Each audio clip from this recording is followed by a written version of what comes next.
सती को शिव से वर की प्राप्ति तथा भगवान शिव का ब्रह्मा जी को दक्ष के पास भेजकर सती का वरण करना। ब्रह्मा जी कहते हैं, मुने, उधर सती ने अश्विन मास में शुक्ल पक्ष की अष्टमी तिथि को उपवास करके भक्ति भाव से सर्वेश्वर शिव का पूजन किया। इस प्रकार नंद व्रत पूर्ण होने पर 9वीं तिथि के दिन वे ध्यान मग्न हुए। सती को भगवान शिव ने प्रत्यक्ष दर्शन दिया। उनका अविग्रह सर्वांग सुंदर तथा गौण वर्ण वाला था। उनके 5 मुख थे, प्रत्येक मुख में 3-3 नेत्र थे। भाल देश में चंद्रमा शोभा दे रहा था। उनका चित्त प्रसन्न था और कंठ में नील चिन्ह दृष्टिगोचर होता था।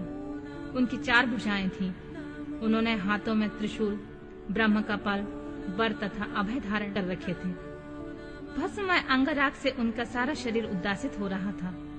गंगा जी उनके मस्तक की शोभा बढ़ा रही थी। उनके सभी अंग बड़े मनोहर थे।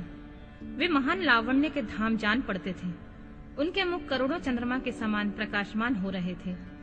उनकी अंग कांति करोड़ों कामदेव को निष्कृत कर रही थी तथा उनकी आकृति स्त्रियों के लिए सर्वथा ही प्रिय थी। सती ने ऐसे सौंदर्य माधुर्य से युक्त प्रभु महादेव जी को प्रत्यक्ष देखकर उनके चरणों की वंदना की। उस समय उनका मुख लज्जा से झुका हुआ था। तपस्या के पुण्य का फल प्रदान करने वाले महादेव जी उन्हीं के लिए कठोर व्रत धारण करने वाली सती को पत्नी बनाने के लिए प्राप्त करने की इच्छा रखते हुए उनसे इस प्रकार बोले। कहा, उत्तम व्रत का पालन करने वाली दक्ष नंदिनी, मैं तुम्हारे इस व्रत से बहुत प्रसन्न हूँ, इसलिए कोई वर मांगो। तुम्हारे मन को जो अभीष्ट होगा वही वर मैं तुम्हें दूंगा। ब्रह्मा जी कहते हैं, मुने, जगदीश्वर महादेव जी यद्यपि सती के मनोभाव को जानते थे तो वे भी उनकी बात सुनने के लिए बोले, कोई वर मांगो। परंतु सती लज्जा के अधीन हो गई थी, इसलिए उनके हृदय जो बात थी वो स्पष्ट शब्दों में कह न सकी। उनका जो अभीष्ट मनोरथ था वह लज्जा से आच्छादित था। प्राण वल्लभ शिव के प्रिय वचन सुनकर सती अत्यंत प्रेम में मग्न हो गई। इस बात को जानकर भक्त वत्सल भगवान शिव बड़े प्रसन्न हुए और शीघ्रता पूर्वक बारंबार कहने लगे, वर मांगो, वर मांगो। सत्पुरुषों के आश्रयभूत अंतर्यामी शंभु सती की भक्ति के वशीभूत हो गए थे। तब सती ने अपनी लज्जा को रोककर महादेव जी से कहा, वर देने वाले प्रभु, मुझे मेरी इच्छा के अनुसार ऐसा वर दीजिए जो टल न सके।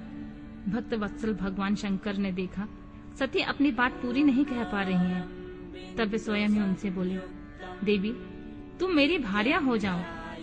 अपने अभिष्ट फल को प्रकट करने वाले उनके इस वचनों को सुनकर आनंद मग्न हुई सती चुपचाप खड़ी रह गई, क्योंकि मनोवांछित फल पा चुकी थी।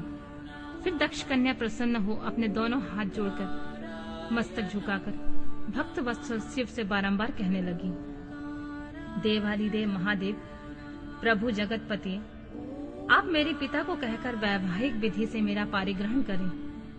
ब्रह्मा जी कहते हैं, नारद, सती की यह बात सुनकर भक्त वत्सल महेश्वर ने प्रेम से उनकी ओर देखकर कहा, प्रिय, ऐसा ही होगा। तब दक्ष कन्या सती भी भगवान शिव को प्रणाम करके भक्ति पूर्वक विदा मांगी।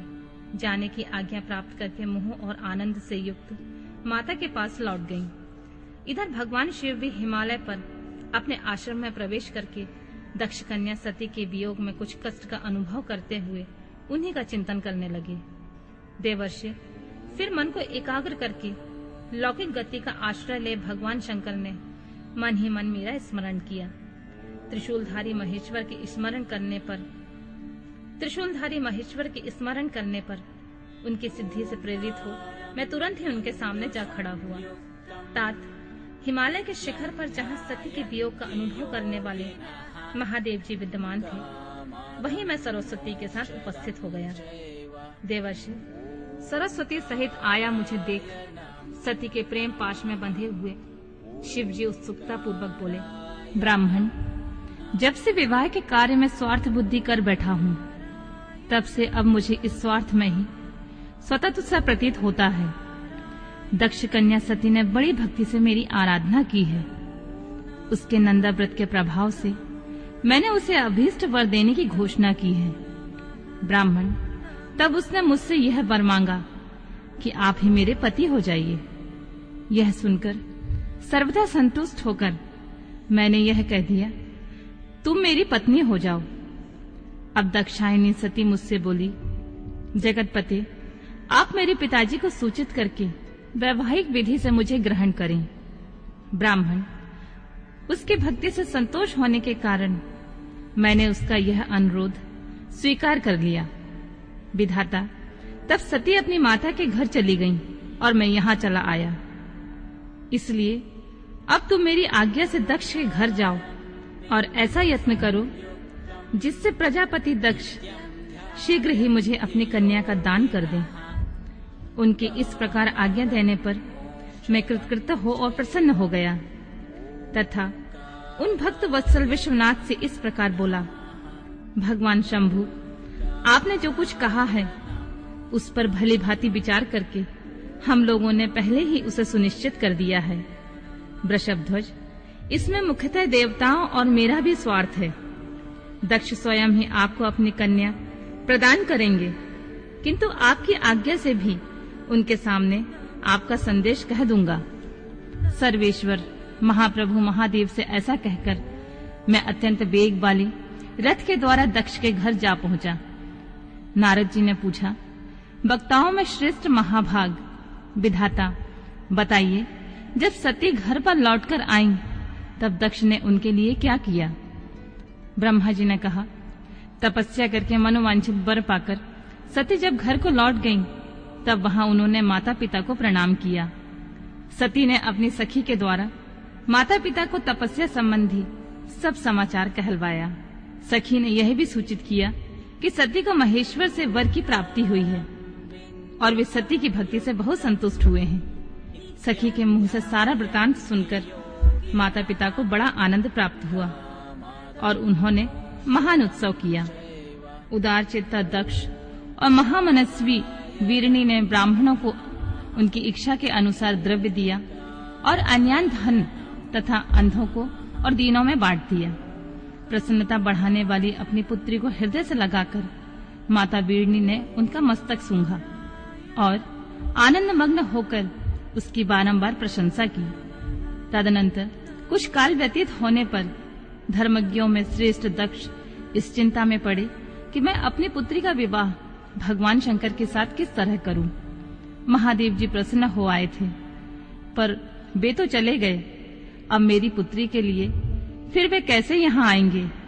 यदि शीघ्र किसी को भगवान शंकर के निकट भेजा जाए तो यह भी उचित नहीं जान पड़ता, क्योंकि यदि वे इस तरह अनुरोध करने पर भी मेरी पुत्री को ग्रहण न करें तो मेरी याचना निष्फल हो जाएगी।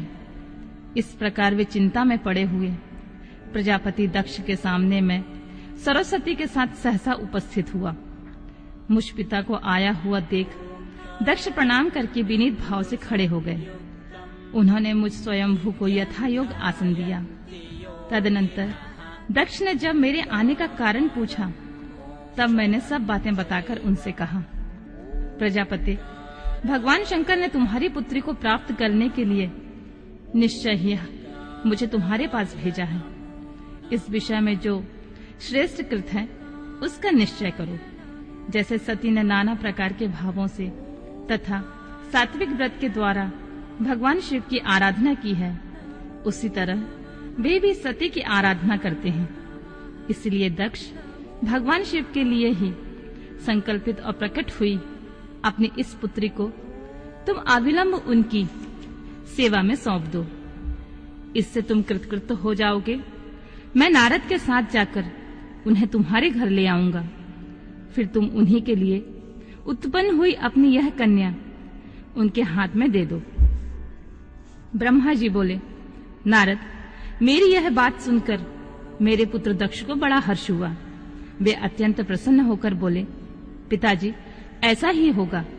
मुने, तब मैं अत्यंत हर्षित होकर वहां से उस स्थान को लौटा जहां लोक कल्याण में तत्पर रहने वाले भगवान शिव बड़ी उत्सुकता से मेरी प्रतीक्षा कर रहे थे। नारद, मेरे लौट आने पर स्त्री और पुत्री सहित प्रजापति दक्ष भी पूर्ण काम हो गए। वे इतने संतुष्ट हुए मानो अमृत पीकर अघा गए हों।